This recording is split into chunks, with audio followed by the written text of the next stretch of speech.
ঘরকন্যা Anushree next ব্লগে আপনাদের সকলকে স্বাগত জানাই। অনেক দিন পর আপনাদেরকে আবার ভিডিও দিচ্ছি, কারণ কিছুদিন যাবৎ মনটা খুব একটা ভালো ছিল না। বুঝতেই পারছেন, এই স্কুলে অনেক দিন ধরে কাজ করছি, একটা কাজের সূত্রেই বলুন আর মানসিক প্রশান্তির জন্যই বলুন, জায়গাটা খুবই ভালো ছিল এবং কাজ করে শান্তিও পেয়েছি। অনেক কিছু এখান থেকে শিখেছি। সমস্ত কলিগরা মিলে এখানে যে সমস্ত মজা মস্তি করতাম, একসাথে খেতে যাওয়া, একসাথে ঘোরা, একসাথে মা শারদার জন্মদিন, রামকৃষ্ণদেবের জন্মদিন, সমস্ত কিছু পালনে অংশগ্রহণ করা, এর যে একটা অনুভূতি, এগুলো বলে বোঝানো যাবে না। এতদিন যাবৎ বাড়িতে বসে আছি, বুঝতে পারছি একটা সঙ্গ, একটা পরিবেশ কেমন হতে পারে। এর জন্য এই ভিডিওটা আমি কোনো জায়গায় স্কিপ করিনি। যাই হোক, এটা স্মৃতিতে রয়ে যাবে যে একটা ভালো জায়গায় কাজ করেছিলাম। কাজ মানুষকে শান্তি দেয়। যাই হোক, সেখানে সব কিছুই দরকার পড়ে। তো শিক্ষকতার মতো কাজ করতে পারাটা একটা বিরাট বড় পাওনা বলে আমি মনে করি।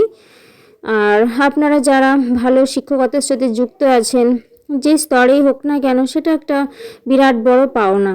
পৃথিবীতে সমস্ত জবই সুন্দর, কিন্তু শিক্ষকতার মতো হয়তো কোনো কিছুই না। যাই হোক, আমি আপনাদের সাথে এই স্কুল রুমগুলো, এই জায়গাগুলো যেগুলোতে আমরা এতদিন ধরে কাজ করেছি তা শেয়ার করলাম।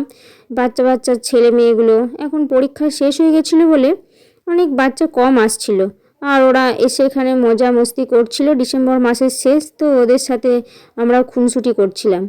তো স্কুলের বিল্ডিংটা 3 তলা, ওখান থেকে বাড়িঘরগুলো এরকম ছোট ছোট লাগছিল। ওই পাশে রেল লাইন হচ্ছে, সব কিছুর একটা যে মিষ্টি পরিবেশ, সেটা খুবই মিস করছি বাড়িতে থেকে। তো ভবিষ্যতে আরও ভালো কিছু কাজ করার চেষ্টা করব, যেন পাই সেটা আশীর্বাদ আপনারা করবেন। যে যেখান থেকে ভিডিওটা দেখছেন, কাজ করতে যেন পারি, যেন একটা ভালো আরও শিক্ষকতা করার আরও ভালো সুযোগ পেতে পারি।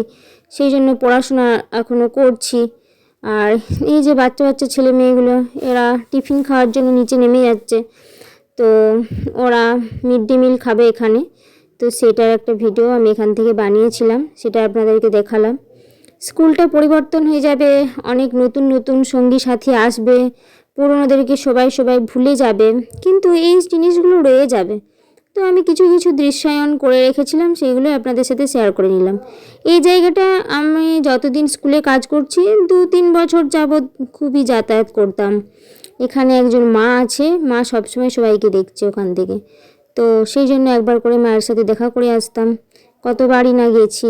যাই হোক, এই রাস্তাটা হয়তো 1-2বার করে যাওয়ার চেষ্টা করব মায়ের কাছে। তো সেটাই আপনাদের সাথে শেয়ার করে নিচ্ছি। এই দিন দেখতেই পাচ্ছেন, এইগুলো আমি আপনাদের সাথে ভিডিওতে অনেক বার দিয়েছি, আর একবার আপনাদের সাথে শেয়ার করলাম। তো আবার একবার আসবো মায়ের কাছে প্রণাম করার জন্য, মাকে জানানোর জন্য সবার যেন ভালো হয়, তার সাথে সাথে যেন এই সন্তানও ভালো কিছু করতে পারে। তো সেই প্রার্থনাই করতে আসবো, সেটাই আপনাদের সাথে শেয়ার করে নিলাম। তো আপনারা একটা জিনিস জানবেন, যারা মিশনে কাজ করেন বা মিশনে থাকেন, জানি না সেখানকার পরিবেশ সবসময় কেমন হয়, কিন্তু একটা প্রশান্তি কাজ করে। মনে হয় মা শারদা হয়তো পাশেই আছে। মা শারদা যদিও সব জায়গাতেই সর্বত্রই বিরাজমান, কিন্তু মিশনে কাজ করে কিন্তু এই প্রশান্তিটা পাওয়া যায়। এখানকার পরিবেশটা এত প্রশান্তিময়, একবার মায়ের সামনে বসলে আপনি ওখান থেকে আর উঠতে ইচ্ছা করবে না। আর মায়ের দিকে তাকালে মনে হবে যেন মা জ্যান্ত ওখান থেকে আমাকে দেখছে বা আপনাদের দেখছে, সকলকে দেখছে, এটাই মনে হবে। তো এখানের পরিবেশটা খুবই সুন্দর, এটাও আপনাদের সাথে শেয়ার করে নিলাম।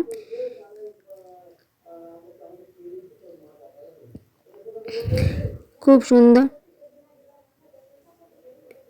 একটা ভালো মায়ের সাথে ছবি আপনাদের সাথে শেয়ার করে নিলাম। আপনারা যেখান থেকে পারবেন প্রণাম করে নেবেন একটু মাকে, আর আপনাদের মনস্কামনা জানিয়ে নেবেন। এটা মায়ের মন্দিরের পাশে একটা পুকুর, খুব সুন্দর মহারাজজি করে রেখেছেন। এখানে মাছ আছে, হাঁস থাকে, সব কিছুই থাকে এখানে।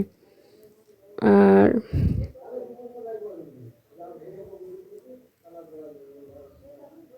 এখানে মা আছে, মা কালী আছে, এখানে বাবা মহাদেব আছেন, এদিকে জগন্নাথ দেব আছে।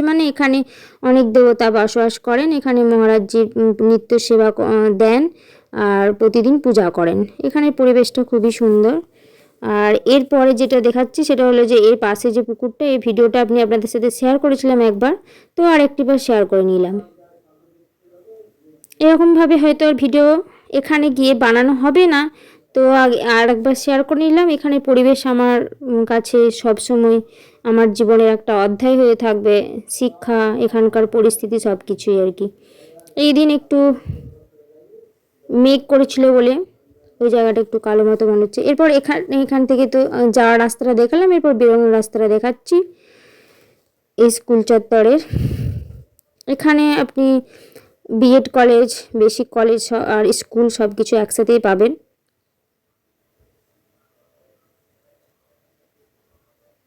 তো এই পরিবেশটা আপনারা কোনখান থেকে দেখছেন, কেমন লাগলো কমেন্ট করে একটু জানাবেন। আপনাদের যদি ভালো লেগে থাকে তাহলে একটা কমেন্ট দেওয়া উচিত, এবং এখানে আপনারা আসতে পারেন, ঘুরে যেতে পারেন। যারা এখানে এসেছেন তারা একবার আপনারা কমেন্ট করে জানাবেন যে আপনাদের এখানকার পরিবেশ কেমন লেগেছে। আর এই ছেলেগুলো ছিল খুবই দুষ্টু। আজকে এরা কেমন পড়াশোনা করছে আমি জানি না, কিন্তু দুষ্টু ছিল, কিন্তু ভালো ছিল, ওরা পড়াশোনা করতো।